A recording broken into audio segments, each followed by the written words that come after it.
ఒక సెకండ్ 13 జీవితాలను తీసుకున్నారు. ప్రయాణం ప్రతిరోజు లక్షలాది మంది ట్రావెల్ చేస్తూనే ఉంటారు.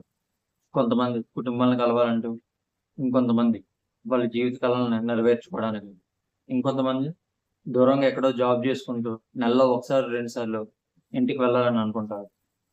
వాళ్ళందరిది కూడా ఒకటే కోరిక, మనం సేఫ్గా ఇంటికి వెళ్ళాలి.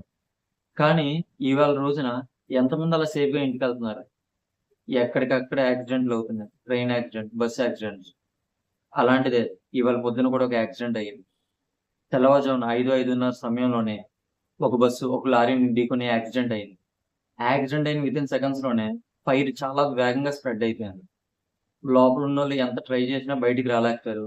13 మంది ఆ మంటల్లో చిక్కుకొని చనిపోయారు. 13 జీవితాలు కాదది, 13 కుటుంబాలు.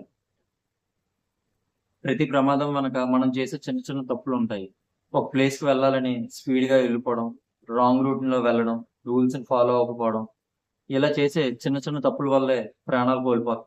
ఒక చిన్న ఆలోచన మన ప్రాణాలను కాపాడుతుంది.